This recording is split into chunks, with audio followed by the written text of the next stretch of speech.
Hey, hey, hey. And we're back with another episode of You Haven't Seen... The Power of the Dog? Question mark. I'm very happy for you. What a title for this movie, I will say. It really is. For as prominent as the word dog is in this, there's not a lot of dogs in this. I only counted one. There was that one dog that I kept looking. I was like, is he going to do something in this movie?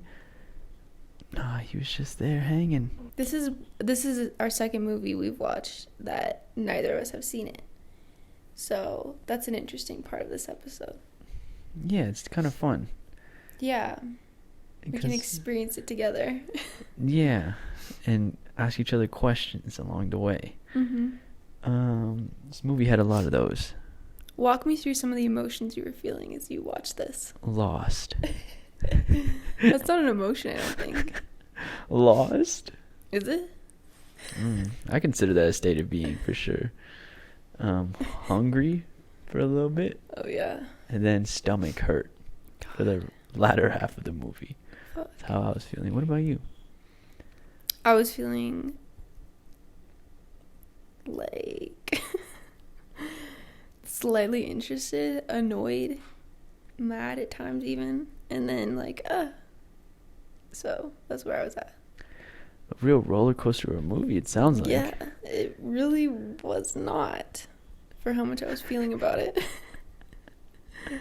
So, we originally wanted to watch this movie, or I think I was the one who you picked this one. Yeah, because I am really a huge fan of Jesse Plemons. He is in this movie, and I'm a huge fan of Paul Dano. That's another reason why we watched it. And then and Benedict Cumberbatch is also in this. Yeah. Kirsten Dunst is in this. I'm not like huge fans of either of them, but like they I think they're notable actors for sure. Come to find out, dear Paul Dano was recast, and they left him as part of the cast on the Wikipedia page. So this whole time I've been thinking Paul Dano's in it, and he never shows up. I was like, oh, he's probably gonna be here in the last. No, he never shows up because he's not in it. Yeah, it's funny looking for him the whole time. So he got to be in a horse costume or something. I was like, at least a doctor, maybe the mortician, like, I don't know, a watcher, I don't know. Nowhere. Along with them, Thomasin McKenzie, the girl from Jojo Rabbit, is also. That's her name? Movie. Yeah, I guess so. Oh, I looked it up, I think yeah, she's so. Also in it. I don't know why I don't think that's her name, but it doesn't sound like it. It doesn't sound like it, does Thomasin McKenzie? Yeah. That doesn't sound like a name. That doesn't sound like her name at all. I'm actually going to look it up again. But, she was in it. She was in Jojo Rabbit, for anyone wondering. Do you think she did this part before or after she did Jojo Rabbit? Oh. It seems like a before Jojo Rabbit thing. Really think they filmed it that long ago? I don't know, I guess that would be a long time ago. But sometimes that happens with films. Yeah, that's her name, Thomasin McKenzie. She's an actor in New Zealand. Oh. Oh, that makes more sense. That makes so much sense. Actually, that does, yeah, because is Taika... Yeah, Taika Waititi's from New Zealand. Yeah. I was going to call him New Zealish. I don't know. What that mean? Yeah, he is. New Zealand. On a side note, one of my favorite short films for a while was by Taika Waititi. You might know which one that is. I don't know why you find it so funny. Why did you say his last name like that? Taika Waititi? What are you talking about? Yeah, that was an interesting film. It was not my favorite short film. We are talking about the short film 2 Cars, 1 Night. We watched it. I like The Cellar better. The Cellar. Oh, yeah. These are both short films we watched at the University of Alaska Fairbanks Film School. the only film program in Alaska. But basically, all this to say, I can do a line from there, and I'm really proud of my accent. It's New Zealand-ish. Hey, bro. I'm nervous. Hey, bruv. Are you one of them gays, bruv? Oh, that was awful. I'm too tired. Why would you use that quote? It's from 2 Cars, One Night. Just because it doesn't mean you can say that. What do you mean I'm not even... I feel like that's maybe a little offensive in the way that he said it, yeah. Hey, is he talking to his brother? Are you one of those gays? Hey, bruv. Are you one of them gays, bruv? I honestly would pick a different quote, but that's the only one that I know from the movie right now. I feel like you could have just left it, hey, bruv. But you won't get the spin from the next line, you hey, know? bruv. Hey, bro. Like, anyone could say, Hey, hey, bruv. But then you can't really tell that's New Zealand-ish. Let's just get into this movie review. Well, going into this movie, what were you expecting? Being as this was a movie you picked. I thought it was going to be, like, knowing that there was a cowboy hat in it, I was like, it's going to be, like, kind of a Western American realism, like, piece. I kind of feel like that's true, actually. Yeah. But probably it's not like, the way you're expecting, though. Yeah. It's one of these movies that kind of just, it's a movie that it just sequence of events happens. There's no like boom, character gets thrown into like a situation he's like uncomfortable in, and he has to solve and discover and come back to the old situation as a new person. Nah. There's a lot of movies like this though. It's definitely a type of film for sure. I'm glad that we were able to watch it on a streaming service rather than 123movies or soaptoday.com. That's true. I thought you were going to say I'm glad we didn't have to go to a theater to watch it. No, I really enjoy theaters, Heike. Do you think you would have liked it more in a theater? Nope. The air's turning on. I don't really think so either. Like I was saying with some of those other movies that I think are in a similar vein, I think the music was good, but it was similar to those movies, so it's like, it's kind of like a copycat. Not as good, and it didn't go as deep, you know what I mean? Like, I'm not gonna be like, oh yeah, that's the music from The Power of the Dog. I'm gonna be like, that sounds very similar to other movies. What about as far as like Oscar wise, where are you at with that? After watching it, I'm like, why and how could they not have nominated Tick Tick Boom? Honestly, I'm surprised that they didn't nominate or give more nominations to Spencer. After seeing this. Spencer's nominated for Best Picture though, right? No, it's only Best Actor. Really? Yeah, Best Actress, I mean. Oh, wow. Yeah, that's interesting too. Yeah, I mean, maybe I'm just an Andrew Garfield fanboy, but Tick Tick Boom, most definitely over The Power of the Dog. Yeah, it's like, I would recommend that you watch it if you like that style of film, just to see it. Or if you like any of the actors, definitely go check it out. Yeah, I don't know. It's just like one of those movies that they made a movie and it's relatively generic. I don't know. Maybe I have to think about it a little bit more. But like Tick Tick Boom is like so different than a lot of films. Like, yeah, I don't know. I'm just probably a fanboy, to be honest. But man, I hope Andrew Garfield wins that Oscar. Yeah. What do you think of the way the film was shot? Lovely. It's a very lovelily shot film. Lots of mountains. There were hills. Varieties of shots. Yeah, it's a good variety of shots. Lighting was really cool. Yeah, for sure. They definitely used their window lighting to their advantage. With a little fog machine, and you could see the light from the window shine through and see the rays. See, I'm paying attention to some of that stuff. That's really nice. What about the soundtrack, the score? Forgettable.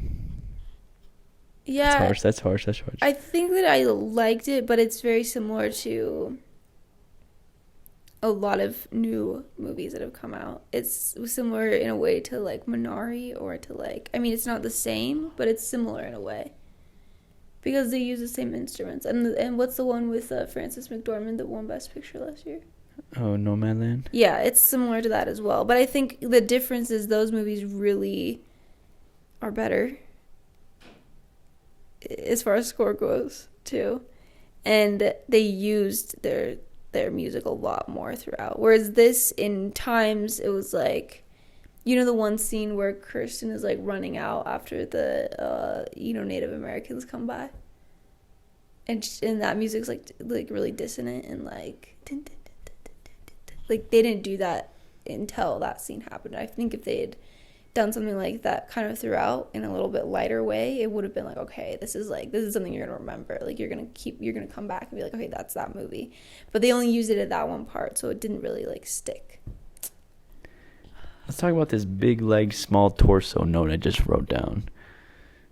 I literally wrote down big legs, small torso. What? You were talking about Benedict Cumberbatch and his proportions wearing his chaps. Yeah, his silhouette is horrible in this film.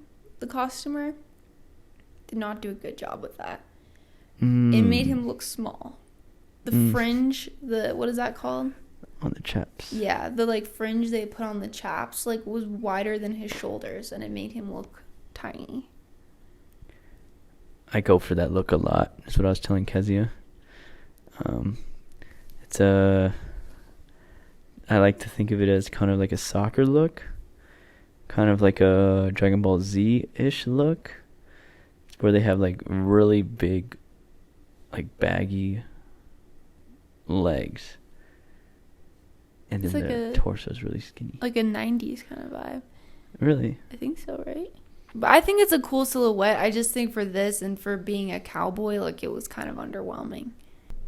What's good with these spoilers, though? Let's get into spoilers. I know they're itching to hear all the things that happened in this movie.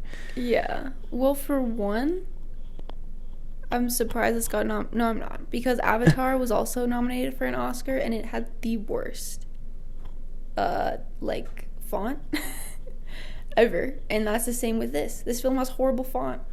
Why would you put that in a film? It looked like the Old Testament font, which...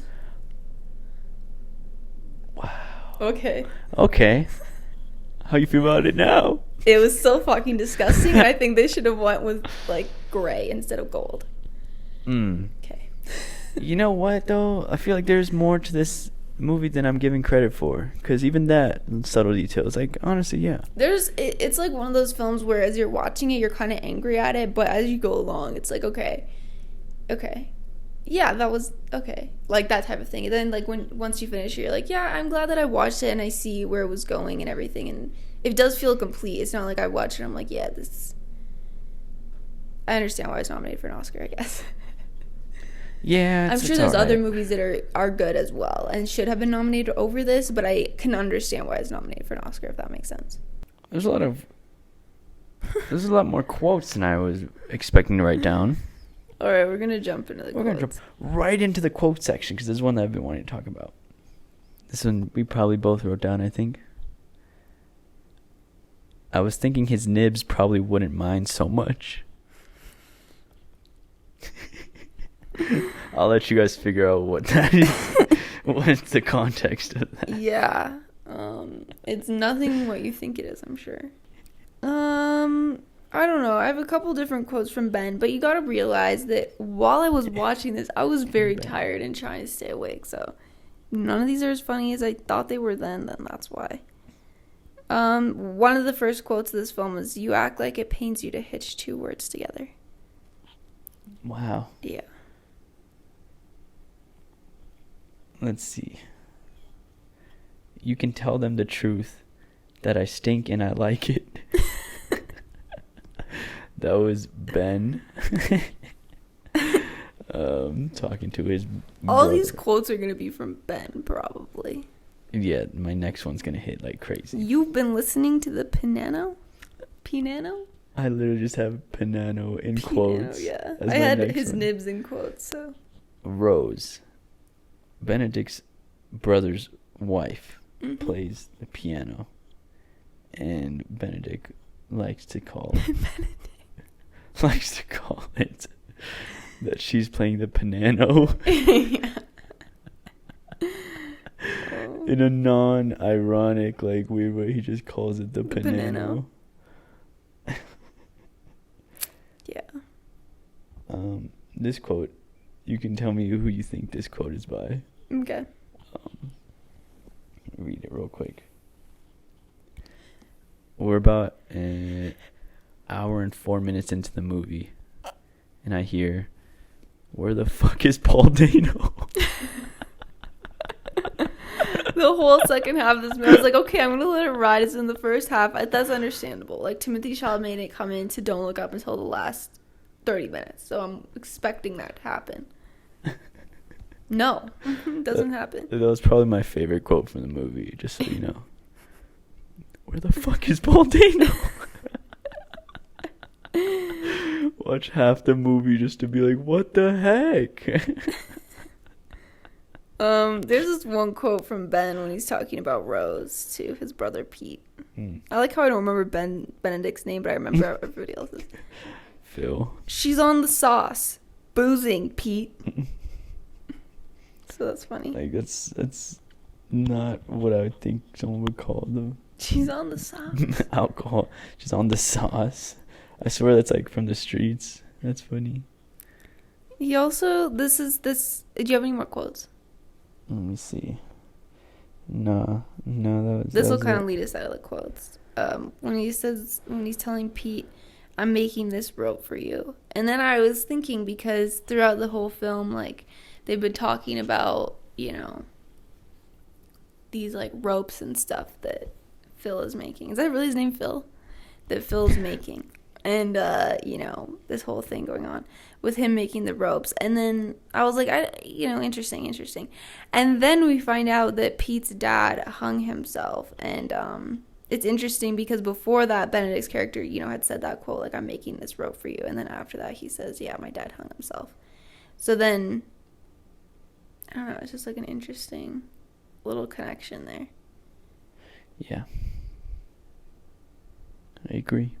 Like, there's a lot of connections throughout this film that's like, okay, so that's the reason that I'm like, everything was very intentional, and I think you can appreciate it more once you've seen the whole thing together.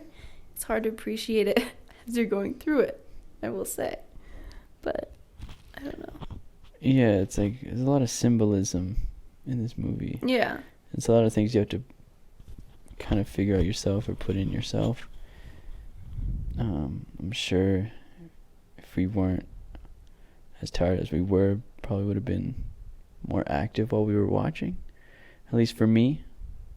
But yeah. I think part of it's like, if I were more awake and I just had a little bit of time to think about it, some of these lines would come through. Like, there's a lot of theories about films, and I think it's wise of the makers of those films not to give definitive answers about anything, because that's what keeps people talking and like watching it over and over again, to be like, okay, this is what this means because of this and this.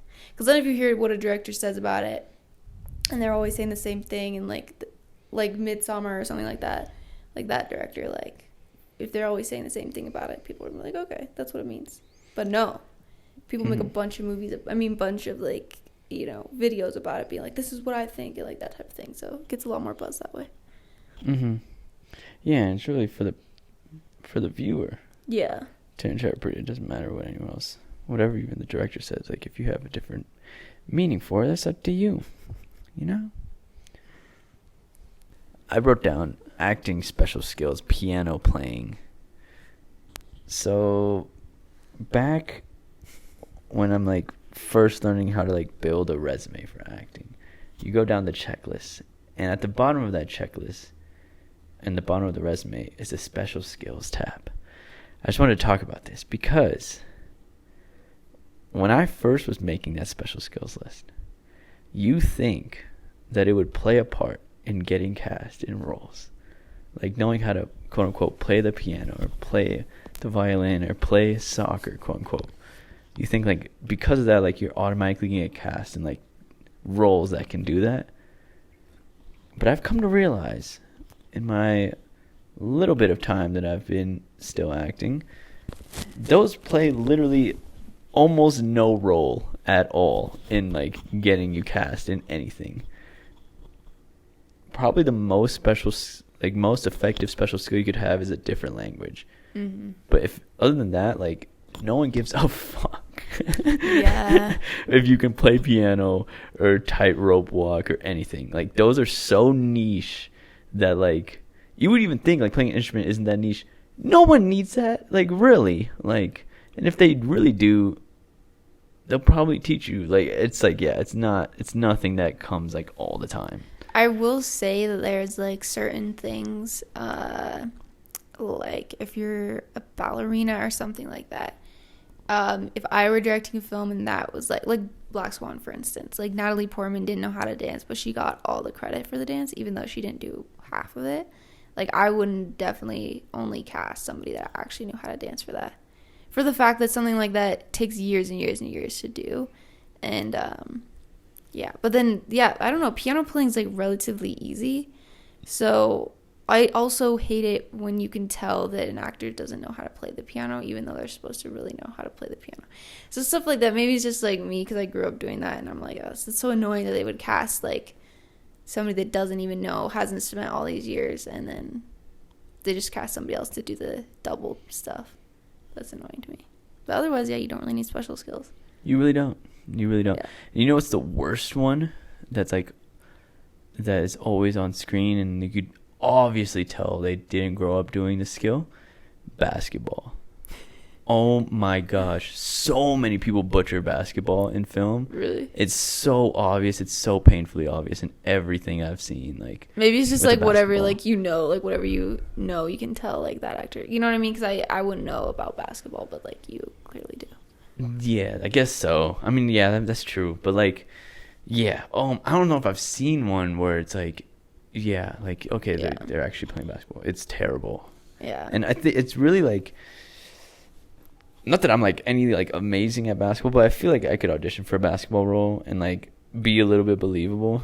But like, I want to see some of these examples now. Go shoot some hoops real quick. But yeah, like, it is painful. Like, what are some examples? Leonardo DiCaprio in Basketball Diaries. Have you seen that? Yeah. Really? Yeah, I did. Yeah. It's like the one movie I haven't watched of his. Awful. So bad. What else? Even Zac Efron is like, you could kind of tell he didn't really like grow up playing basketball, but it wasn't that bad in High School Musical. Your outfit right now just reminds me of Sharpay's brother. Is that her brother? What's his name? Ryan? Yeah. He always wears this hat, but it's pink. Oh. That's so funny. Hat. I'm glad you... You should dress up as Ryan and Sharpay. That'd be in fun. one episode, that'd be so funny. That'd be fun. When we watch High School Musical? I've already seen them all, so... What's your favorite one? I don't remember. I want to say 2. Is that when they go to the golf course? Yeah. Yeah, that's my favorite. Wow. How did we get onto that? I don't even know. It was just me, the piano playing skills, because Kirsten... Oh, yeah. All that to say, Kirsten Dunst is playing the piano in this movie, so that's why it got brought up to me. But her character's not supposed to be good at it anyway. Yeah, but... Yeah. What about it? Yeah, I was just like, yeah. Just remember, like, piano skills is, like, one of the special skills I have of mine. And I was like, yeah, never have I ever been asked to, like, play a piano for any type of audition ever. Yeah. Yeah.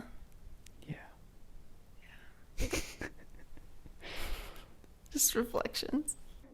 We're talking about the horse stuntman. Yeah, when I thought, oh, that might have been Paul Dano. We're like, anyone, please be Paul Dano. Yeah, there's a lot of horses, and you get it paid a lot to fall off a horse in film. I've heard that from somewhere before. I was talking to a guy who used to do stunts in a film that came through here in Albuquerque. And yeah, you do get a How much did you get? I think I remember like $500 to fall off. So I would dive bomb off a horse for $500. all day. Yeah, you guys have to watch this movie just for the part when Pete's character falls on the horse. It's the safest way to fall. I was like, man, this man just walked out with a bag for no reason. It was so slow. It's so funny. He literally just like lost all his like limb power and just like blooped over. Okay. Yeah, you had your whole Cavati. Castratis? Is that what you called them? Yeah, castrati. Yeah. What I call them? I learned about them in school, but yeah, basically there's this one scene where Benedict just jumps out of nowhere and like comes and, you know, castrates a cow. Very graphic. What the heck is happening? Yeah. Bare hands. She's in there. She's like. Yeah. Yeah. So, but they would actually do that to young singers. I think like the last person was like in the 17 or 1800s. But basically they would take like young boys before they hit puberty, like if they were really good singers, and they would castrate them, essentially. That's why they're called castratis, because then their voices like wouldn't drop, but they would have like they were like in the middle of, I don't remember this musical terms, but like in the middle of like a female singer and a male singer. And it was like this very like interesting sound that you couldn't get unless you were castrated. That's amazing, honestly. Imagine being like, yeah, wow. Yeah, but they'd have to make that decision pretty, you know, early into life. So I don't know if that was the singers actually making that decision or if that was their families or what. But yeah, I'm sure that was traumatizing for them. And it's obviously why they don't do it anymore. Yeah. But there's like, they have like, what they think they would have sounded like. They have examples of what they think they would have sounded like, where they like mesh kind of the voices. But yeah, it's very interesting for sure. How does this, oh yeah, just because the cow. Castrated cows. And then I was like, oh, you know about castratis? I mean, castratis? I don't know. Cowstrati. Castrati. They were grown like, cows, so at that point, I don't think it would have affected them. Just moving at a higher pitch now.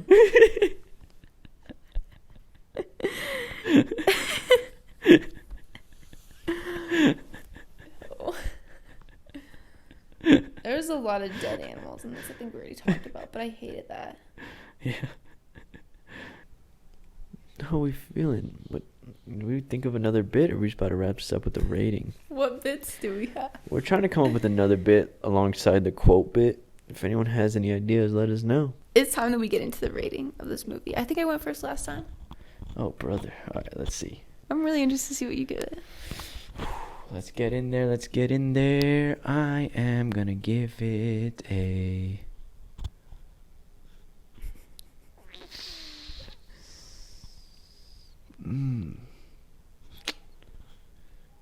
Right now, I'm hovering between 5.5.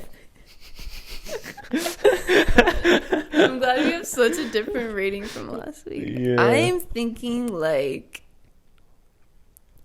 an... Okay, listen. I want to say lower, but in my heart, no, I want to say higher, but I know that I feel like I should say lower from what you said. I literally am going to say a 9. Oh my god! For the fact that after watching it, there's so many things that piece together, and I like it after having watched it. In the midst of it, no, I don't like it. But after I've watched it... I really want to know some of these things. I also really need to use the bathroom.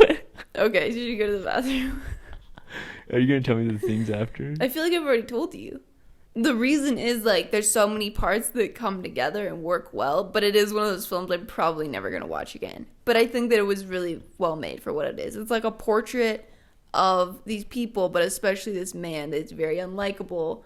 And as you kind of uncover some things, you uncover that he's, you know, actually a really sweet guy. In a way, I don't know. That's what I kind of think about. I got you, yeah. There's a lot of symbolism and, you know. For sure. Love that. Dang. Why do you give it a 5? 4 point, what do you, was it like 4.55? Don't. No, don't do 5. that. Give it something, huh? It's a 5 or a 4? It's a 5. Okay. I don't remember anything from the movie already. Like, to be honest. Yeah. Yeah, I feel that's also not an option. Like, I'm not. It's like, it's cool. It's like, I appreciate it for what it is, but it's like, it's a 5. It's Yeah, I love that. But see, this is one of those films, like, if somebody gave it a 1, I'd be like, yeah, I get that. I'm not going to argue. But I think it is definitely a 9. That's insane to me. You know how high a 9 is? Like, I think it's a really well-made movie, and I really appreciate it for that. I think for the fact how tight-knit everything is after you watch it, it's like, yeah, there's so many little shots and little symbolistic things throughout that it makes sense to me that it's a 9. While I'm watching it, do I particularly enjoy it? Not really, like I keep saying. But what do you give it while you're watching it? I would probably give it like a 3, and where the fuck is Paul Dano? With a side of where the fuck is Paul No, honestly, a 1. I was grappling with a 1 throughout, but then after I watched it, it was a 9. So isn't that crazy? It's fucking insane. Yeah, wow. Anything is possible. Yeah. Well, this has been No, we another talk about what we're episode. watching next. Oh yeah, that's true. I always do this. Yeah, every time you don't want to watch another movie. This has been the whole season and show of We're watching, so next week is going to be my movie that I really want to watch, which is Guillermo del Toro's. Nightmare Alley. Yep, I keep forgetting what it's called. Is this your first Guillermo movie? Let me look up his other ones and just read them to you really quick. I already know them. No, you don't. Pan's Labyrinth. Yeah. Shape of Water. I know a few. He's done Pan's Labyrinth, The Shape of Water, Crimson Peak, Hellboy, Pacific Rim. He's doing the new Pinocchio, which is not the yassified Pinocchio. It's the other one. Is it 2 different Pinocchio coming up? Yeah. Wow. One's from Spotlight and one's the Guillermo del Toro. And I was like, wait, Guillermo's...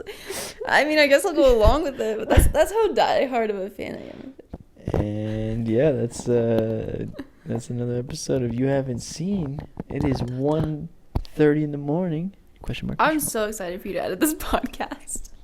We're gonna be sounding like, yeah, this is crazy. You get rush hour in this one, and I'm sorry.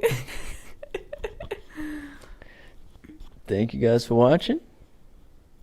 And we'll see you in Nightmare Alley.